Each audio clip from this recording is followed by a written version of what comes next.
Hello and welcome back to day 30 of the next. Looky here, we just have a little bit left. Maybe 5 or 6 more sessions and we'll be done with this monstrosity.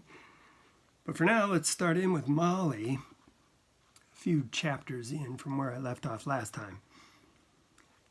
After dinner, we sat around the living room and I sensed something was in the air. Equal parts Vivaldi from the old phonograph and tension from Kate.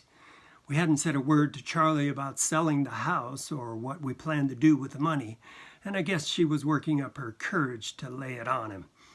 At least that's what I figured when she got up and moved to another chair for the 100th time.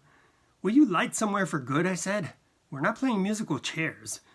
My little witticism earned me a pout. And then, after a silence that lasted long enough to resurface a small highway, Kate turned to Charles, who was sitting on the couch, staring into his glass of wine like he was reading tea leaves. "Charles?" "Uh-huh," he said, still reading his wine. "Molly and I have decided to sell the house." And she looked at me like she needed help telling him, which I didn't understand. I mean, it was our house, wasn't it? What the hell was she afraid of? I found out real soon. "What do you mean, sell the house?" Charlie finally looked up from the wine.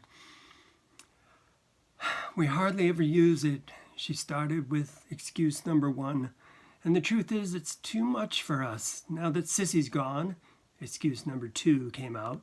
"Who needs it?" This last excuse came packaged with a little offhand smile, like it was no big deal, but Charlie didn't look like he was buying it. "When did all this happen?" he asked, hard as nails. "Well, we were talking this afternoon." "That's just great, isn't it?" And he slammed his glass down on the table in front of him hard enough to smash it. "That's just great." "What's the matter?" I asked him. "Nothing. Nothing is the goddamn matter." And he got up and paced. "I just think it's terrific that you two decide these things without even consulting me. After all, who the hell am I to bring into your confidence? I'm just a 10-year-old kid, right?" "Hold your horses," I started, but he cut me off. "You two decide we should go back to the city, and off we go. You decide to sell the house, and wham, bam, we're out." "Charles, honey," this time Kate tried, Did it ever occur to you that either of you that this is my house too? I happen to be a member of this family, and has everybody forgotten that?" "Of course it's your house too," Kate whined, again sounding afraid. "Then how the hell can you decide to sell it without consulting me?" he snapped at her. "But you said you didn't like the house last night." "Never mind last night. I told you this morning. I don't see why you're so angry." "Don't you? My adoring mother and my condescending love gang up on me. Don't you think that's enough to make me angry?"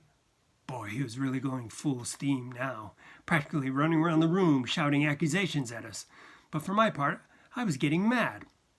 Who the hell did he think he was, yelling at me like that? He might think he was grown up, maybe he was, but I was still his mother. And despite what he said, the house belonged to me and Kate to do with as we pleased, and we were only going to sell it to help him, the ungrateful little bastard. Kate, however, had quite a different reaction. She sat there and took it. Then, practically on the verge of tears, she said, "But we only wanted to sell it for you." That stopped him in his tracks. He answered nice and calm and sarcastic. "And how do you figure that?" Kate didn't answer. I swear to God she was too scared to answer. What the hell was going on here anyway? "We want to get you to a shrink." I was the one who finally had the guts to say it, which at this moment I think is a goddamn good idea, I added, still steamed. "A shrink," he said like he'd never heard the word. "An analyst," Kate finally joined in the act. "To help you, Charles, to help you adjust to growing up so quickly, to help you get rid of your nightmares." "Nightmares?" Yes, like it was news to him. "What nightmares?" "Oh, come on," I said. "You've had nightmares all your life." "When I was a kid." "A kid? Damn it. When will you two realize I'm not a kid anymore?" "Charles, you just had one last night," Kate whined. He turned on her, mean as a snake. "What is all this bullshit about? I don't have nightmares, Kate." Yeah, I jumped in. Then it was some other guy who got us up last night, crying and screaming and kicking. What? And he seemed to soften a little. Some other guy who scared the shit out of us. He just looked at me like I was talking Latin, and he was busy translating.